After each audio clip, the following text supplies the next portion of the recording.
കാത്തുസൂക്ഷിച്ചൊരു കസ്തൂരി മാമ്പഴം കാക്ക കൊത്തിപ്പോയി, അയ്യോ കാക്കച്ചി കൊത്തിപ്പോയി.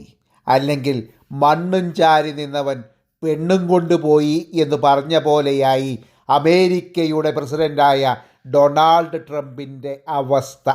2025 സമാധാനത്തിനുള്ള നൊബേൽ സമ്മാനം വെനിസ്വേലയുടെ പ്രതിപക്ഷ നേതാവായ ശ്രീമതി മരിയ കൊറീന മച്ചോഡയ്ക്ക് ലഭിച്ചു.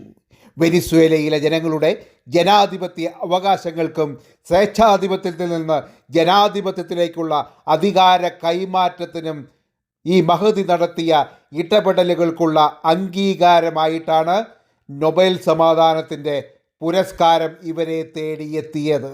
അമേരിക്കയുടെ പ്രസിഡന്റായിരുന്ന ഡൊണാൾഡ് ട്രംപ് ഏറെ മോഹിച്ചിരുന്ന അവാർഡാണ് ഇപ്പോൾ അദ്ദേഹത്തിന് നഷ്ടമായിരിക്കുന്നത്.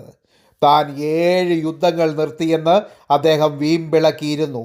ഇന്ത്യയും പാകിസ്ഥാനും തമ്മിൽ 48 മണിക്കൂർ നീണ്ട ഓപ്പറേഷൻ സിന്ദൂർ നിർത്തിച്ചതും താനാണ് എന്ന് ഇദ്ദേഹം വീമ്പിളക്കിയിരുന്നു. ഇതിനുവേണ്ടി പാകിസ്ഥാൻ അദ്ദേഹത്തെ നൊബേൽ സമ്മാനത്തിന് വേണ്ടി സമാധാനത്തിൻ്റെ നൊബേൽ സമ്മാനത്തിന് വേണ്ടി ശുപാർശ ചെയ്യുകയും ചെയ്തിരുന്നു. കൂടാതെ ഇസ്രായേലും ശുപാർശ ചെയ്തിരുന്നു അമേരിക്കൻ പ്രസിഡന്റിന് നൊബേൽ സമ്മാനം കിട്ടുന്നതിനു വേണ്ടി. എന്നാൽ ഈ വാദഗതികളെ എല്ലാം തള്ളിക്കളഞ്ഞുകൊണ്ടാണ് ലാറ്റിൻ അമേരിക്കയിൽ നിന്നുള്ള ജനാധിപത്യ പ്രക്ഷോഭങ്ങളുടെ മുൻനിരയിലെ ഏറ്റവും കരുത്തുറ്റ നേതാക്കളിൽ ഒരാളായ മരിയ കൊറീന മച്ചോഡയ്ക്ക് സമാധാനത്തിനുള്ള നൊബേൽ സമ്മാനം സ്വീഡിഷ് നൊബേൽ സമ്മാന സമിതി നൽകിയത്.